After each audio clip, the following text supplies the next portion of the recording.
Southern wine that needs just a little bit of salt.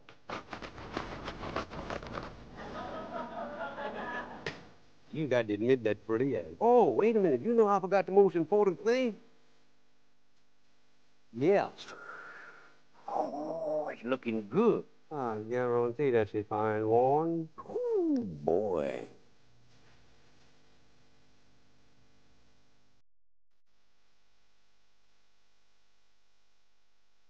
Hello there. I'm Justin Wilson. I've cooked chicken every possible way over the years. Baked, broiled, barbecued, roasted, fried, in jambalaya, and gumbo.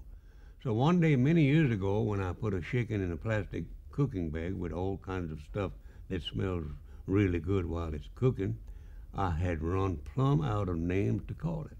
That's where chicken I don't know got its name. I just did not know what to call it.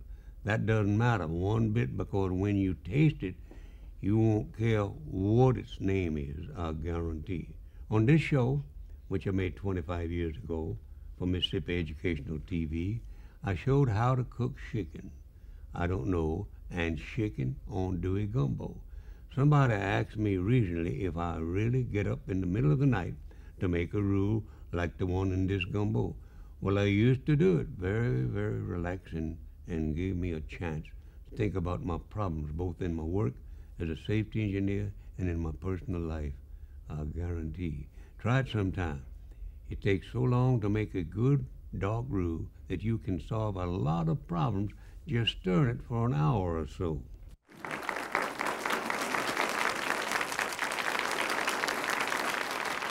Oh, boy, how y'all are. I'm glad for you to see me, I guarantee. You know how come the chicken crossed the road, huh? Ready to run away from them Cajuns. I'll tell you right now, because Cajuns will eat most anything, and they love to cook chicken. They love to eat chicken. That's for true. I'll tell you that right now. And today I'm going to cook you some chicken gumbo with andouille in it. That's a sausage that we make in Louisiana just for making gumbo. It's a gumbo sausage. It's spelled A-N-D-O-U-I-L-L-E, andouille. Anybody know how to spell that? I'll guarantee. And it's a wonderful sausage, sausage. It really is. Now, right now, though, what I would like to do is just tell you a story. I'm going to tell you a story before I get started, because I like to did that. Just like to get myself in a good humor and everybody else is looking at me. Years ago in Baton Rouge, when they had just one precinct for the police station, they got a call there from an old maid, female lady, woman. She wasn't making gumbo, no, they just got a call from her. And she said, brought yourself, and right now, and the dispatching man on the telephone say, what's the trouble, lady, huh? She said, there's a man next door what's indecent exposing himself to me, and I don't like that some, none at all, any. Well, they send one of them petroleum cars right now. The red light blinkety, blinkety, blinking, the syringe on full blast. And they get there, and you get out, the policeman cop, go to the door, flap, flap, flap, knock on the door, and this lady brought us up to the door. She said, brought yourself with me. He followed her right into her bedroom. And she pointed next door and said, look at that. That man indecent exposing himself to a maiden female women like me. And he'd look over there next door, and there's a man in his bathroom shave himself. Got one of them high windows that hit him right here on the chest. And he said, lady, I can't took that man downtown for indecent exposing himself. All I can see is his head, neck, and shoulder in that high window. She said, stood up on this box over here, get a much more better view, I guarantee. Now,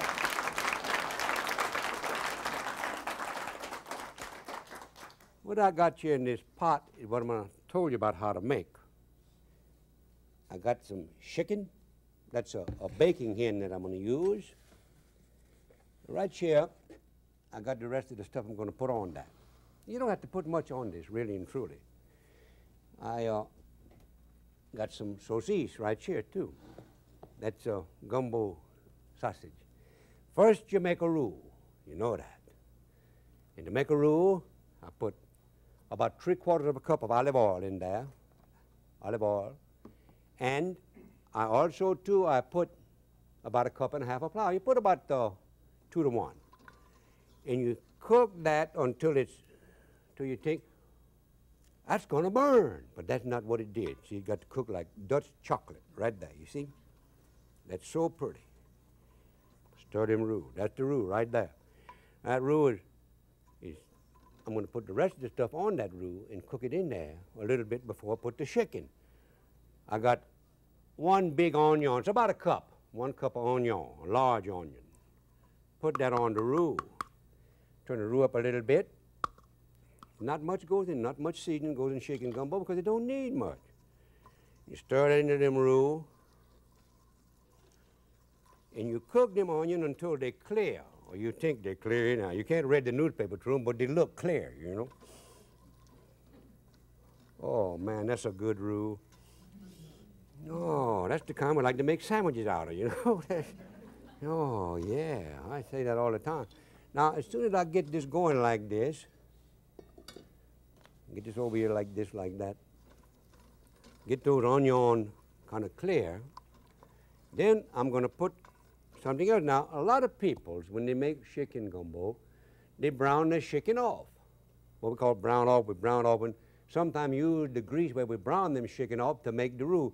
But I want to tell you, that's hard to do, so I don't do it that way, no. And also, too, to me, it does not give the flavor to the gumbo. When you brown the chicken off, you lose some of the flavor of the chicken. So what I do is, when I get my onion clear in here and get a little juice, which I got a little juice already, I put my garlic, which is just 1 large clove of garlic chopped up real fine. In the reason I always wait till I got juice, like I always told people, the garlic will get hard and lose its flavor if you don't did that. Now, I got that like that. Put it on there, and I got a few little things I got to put on here too. Like I use wine when I make my gumbo. I got 4 cups of sauterne and 4 cups of water that I'm going to put on here. What I like to do is put my water first and get my roux kind of mixed with them water. Turn the fire up where I'm going to get some hot on it. But you got to watch them hot with them roux because you can burn a roux, but not that you get some water on it like that. Put it in and get this.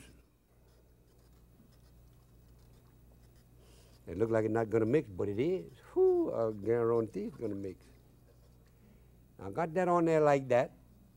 The next thing what I'm going to do is put a little of my seasoning on there, like 2 tablespoonfuls of, how you call Worcestershire, Lee and Perrin. A good Cajun name there, Perrin. 1, 2 tablespoonful of them, how you call Worcestershire sauce. Now, I'm going to put some, if I had a fresh hot pepper, I'd put that on there. But I don't got that, so I'm going to use Louisiana hot sauce. Now, you can use this or Tabasco. This is made from cayenne pepper. Tabasco is made from Tabasco pepper. I use both of them. I like this a little bit better. And what you put as much as you want to. What I'm going to do, I'm going to put about a teaspoonful and a little more on there. Because I like hot sauce, I think I'm going to put a little more. Put that on there, and you see that's beginning to get hot, bubbling up at least a little bit. Make them roux. Oh, boy. Now, what I'm going to do, I'm going to put the sausage in there. See that? Ooh, you smell the smoke on that. That's good. Put that on there. And put some chicken. Now, it takes about 1 to 2 pounds of chicken. I got a little bit more than that in this bowl already cut up. And I'm going to put most of it in there. But I want to be sure I got room, and I put the pieces I like most of all, which is all of the chicken. The drum leg, second joint. And when you cut up chicken for gumbo, you do it a little bit different than you do ordinarily for other things. Like this second joint there, I cut off part of the meat and put there. And I love the back. You know, the part what go over the fence last. I like that too. It's got the flavor there. And I love the gizzard. See, I cut that in half, but in case somebody else like gizzard too. We put that on there. And that ought to be close to enough meat on there and still hold on to the pot. We don't want it to lose the pot. We put this down here, out of the way, in these two. Stir that around a little bit. Get them roux going good, and it's going good. And guess what? 4 cups of sauterne wine. And the reason why, how come I quit putting them chicken in there, I want to be sure I get all the wine in there. And it does just that. You see that? Now I got to put some salt. You got the salt to taste. Now you got a whole big chicken in there, and that's going to take some salt. Let's see. 1 teaspoonful, and I want to be sure I don't lie to people about the teaspoonful, you see. I'm going to put about 2½ teaspoonful of salt, and then after I let that cook a while, I'm going to taste it. What I'm going to do, I'm going to taste that and see if it's enough salt on that. I'm going to stir it around a little bit. That roux going to come out of there all right, going to be just like it's supposed to be did all the time. Isn't that pretty? And it's going to be good. Let me tell you something about this gumbo there. Bongo, some of them people call it. What you did with this, now you cook this today, and don't serve it today, no. Put it in your ice box tonight, and tomorrow, bring it to a boil and let it simmer for about an hour, and then eat that, because it tastes more better then. Whew, it always does. That's for true, it really does. Now, and when we serve this, we serve it with filet. Now, you notice there's no okra in this, so it's not thick. But filet is the leaf of the sassafras tree. It is taken off the tree about the 2nd or 3rd week in September, where I live, and we pound it. We pound that sassafras leaf until it's just right, to a powder, a real powder. Now we're going to let that cook a little bit, because I got something else I want to do here, and I can't. Put this out of the way. Some more chicken. Got the chicken there. All kind of good is here. Whoo, yeah, look at that. Look that nice. And we got a roasting pan with a turkey bag. It's just a big turkey bag. I got this on purpose. Put this turkey bag here. Now, I've already sprayed this pan real good with Pam in case the bag broke and it's too hard to clean the doggone thing. If you don't put some Pam on there, it really helps. I don't know what I did without that before it happened. I really don't. I greased the pan with olive oil, everything else, I can tell you that. Now, in this bag, I'm going to put, about nearly 2 tablespoonfuls of flour. And I'm going to shook it up. Now, like I try to tell people all the time, always put them flour in these baking bags and shake it up good. Get it all over that bag.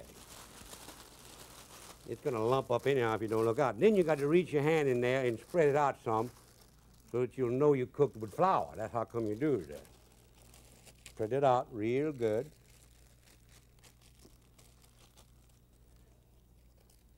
Then wipe your hand off to keep it from getting all over you. You know how that is. Now this dish here, I'll tell you something about it. We cooked it one day, Sarah and I cooked this one day, and it turned out real good. And she says, "You Stan, what you gonna call that?" I say, "Hell, I don't know." So we call it chicken I don't know. That's what this is.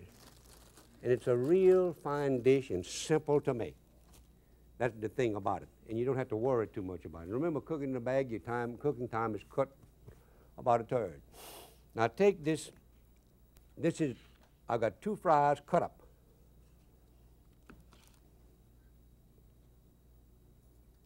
In quarters, just quarter them. And I'm going to put some red pepper and salt on each piece of chicken. I'm going to put them in the bag. Each little piece of chicken goes right in the bag. Now this is going to have to take some figuring on this pan rather, because the pan ain't too big. Put some red pepper, not too much, and salt, all you want. Get that side with both of them, red pepper and salt. Put this in there too. And I got to kind of put that on top a little bit to be sure I got enough room.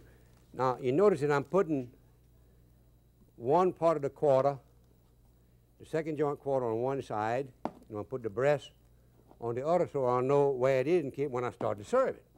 I usually do that. Sometimes I forget. You know, it's not hard to forget most anything. But I put this up with the, whoo, you kid, that is going to be good, yeah. That pepper gets to me, though, I'll tell you that. It's hard, but not too hard, not any harder than black pepper. People say, all that red pepper?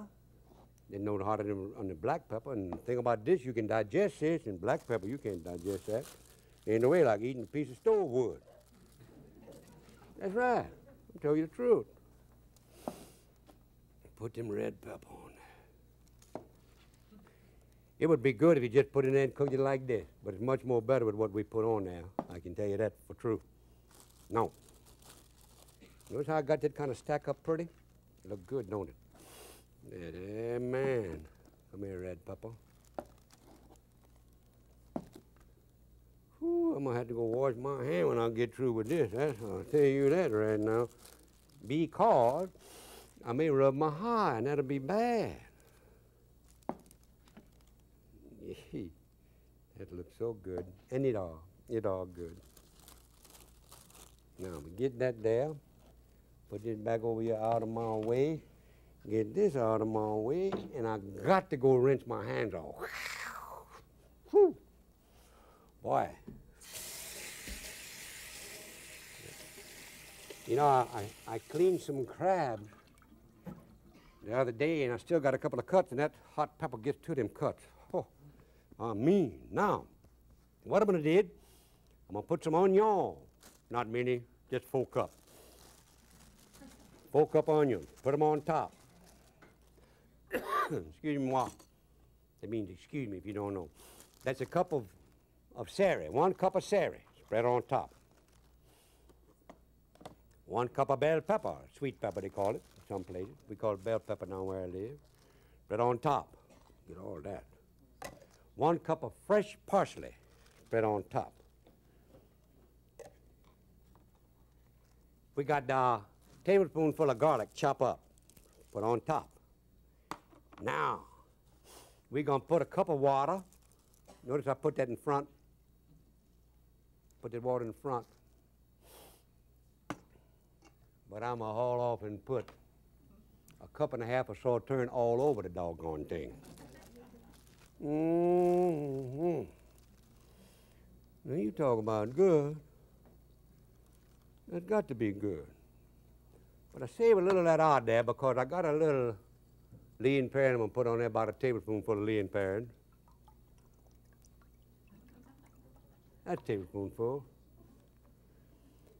And I got to put also, too, about a tablespoonful of soy sauce. And I don't mess with that stuff too much because it's got a, by that I cook with it a lot, but I always measure it practically exact. And here's one that I absolutely measure exact. 1/2 teaspoonful of Peychaud bitters. This is a secret I've been keeping to myself for a long time. And I'm giving it to everybody now because I realize, just like money, I can't take it with me. Even if they had an armored car and put my bitters in it, I never saw one in a funeral procession in my life. You know that? Not a one. Put that on there. Get all of that in it. But you measure that carefully. Whatever I say, do look out there. Most left out some of this beautiful garlic. Whew, I want to did that. Now, what I'm going to did is pour this over the whole thing. I mix it with them wine. And I'll show you something else. You notice I salt and pepper them chicken. I'm going to put a little more salt on account of the vegetable. Ain't got no salt on them. Now, we got that. I'm going to tie this. Tie this bag up like you're supposed to did, real good. Tight, tight, tight.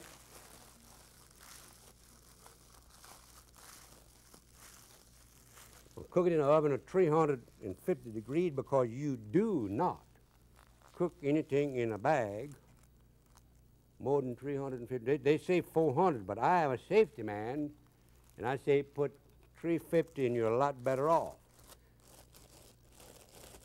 Now, what I got to do is punch some hole on there to be sure that I got it right. I'm going to punch 12 holes, but punch them on top. 1, 2, 3, 4. That's 4 of them we can put on there. 5, 6, 7, 8. 4 them 3, 12, huh? Put 4 more over here. 9, 10, 11, 12. Now what I'm going to do, I'm going to put them on the oven over there that I got preheating at 350 degrees. In this chicken, you let it cook about an hour and a half, maybe a little more. Let me tell you this, as long as it look all right, you want to cook it till it comes off the bone. It takes just about 2 hours. It tastes more better if it cooks that much. Oh, that's pretty, yeah. Ooh, come on, yeah, you. Now we're going to put this on the oven.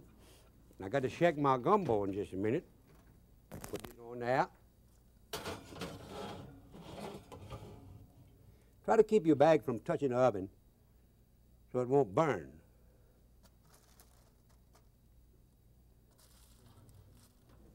Because the bag will burn a hole in it if it gets too hot. It's simple, you know that? I'll guarantee. Let me cast my eye on this gumbo to be sure she's all right. Ho, ho.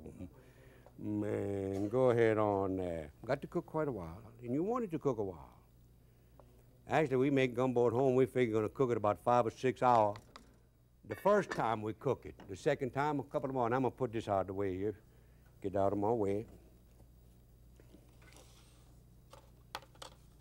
Ooh, boy. Now I'm telling you something about that chicken I don't know. It's going to surprise you. In cooking all this chicken, I got to tell you all the story. Years ago in Crowley, Louisiana, when I lived down, this is a true story. There was a fellow down there had a meat market, a poultry market, actually what it was. And that's before they had all the beautiful stores with all the stuff wrapped for you. You had to go in there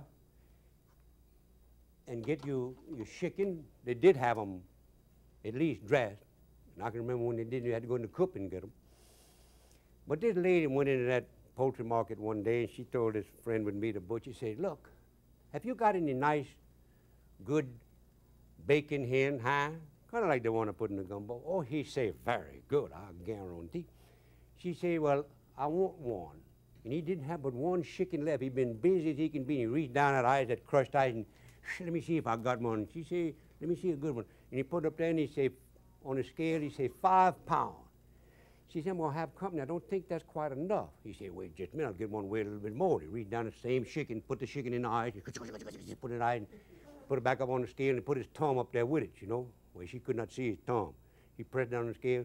He said, 6.5 pounds, weigh 1.5 pounds more than that other one did, lady. She said, well, that's fine. He took it and put it on a piece of paper. She said, I tell you what, I don't know how much company I'm going to have. You better give me both of them chicken, I'll guarantee.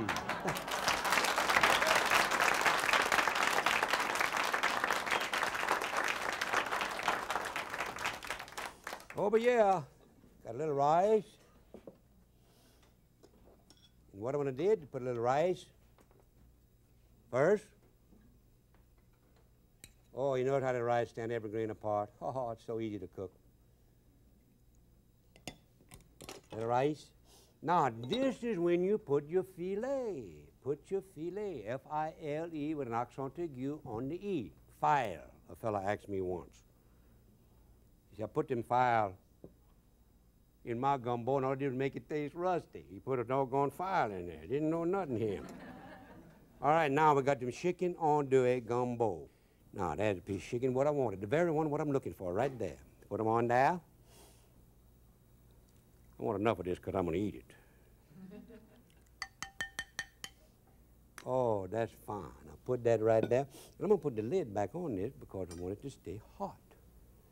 Now, I got a little place over here so I can get that chicken, I don't know, on this, because that, whoo, that's good. I'll take the part what's got the, yeah, the part would go with the fence last. Look at that. Don't that pretty? A little juice on that, too. Put that right there. Sit myself down. Get everything just right. Now, get my napkin spread on my lap and pour a little wine. Oh, that's fine. I got a friend, old fella, getting up there in age. And one morning about 2 o'clock a.m., o'clock in the morning, he woke himself up and he got chest pain. He told his woke his wife up. His name is Broussard. Woke his wife up and say, "Mama, I'm sick. Whoo, I feel bad." He said, "My chest, I feel like somebody squeezed me real tight." She said, "We better call Dr. Boudreaux." He said, No, don't call him. They ain't got no old doctor. All the old doctor gone. Ain't got nothing but these young doctors. They don't know nothing. Don't call him. She said, "Oh, I feel so bad. I feel so bad." She said, "I better call the doctor." He said, "Oh, no, oh, yeah." So she went to the phone. She called Dr. Boudreaux. She brought yourself in. I lived just 2 hours away. Put his pants on over there with a little black bag. He walked to the side of the bed and said, "Mr. Broussard, where you hurt?" Mr. Broussard looked up and said, "You the doctor. You told me where I hurt." Oh, I said, "Come on, Mr. Broussard, tell me where you hurt. Maybe I can help you." He said, "You the doctor. Like I told Mama, you young doctor don't know nothing. You told me where I hurt." Dr. Boudreaux said, "Miss Broussard, will you go call Dr. Melanson on the phone and ask him to come here?" She started for the phone. Mr. Broussard said, "Just a minute, Dr. Melanson, don't that the veterinarian, huh?" Dr. Boudreaux said, "Yeah, and he's the only doctor in town I know of who can look a jackass in the face and told where he hurt, I guarantee."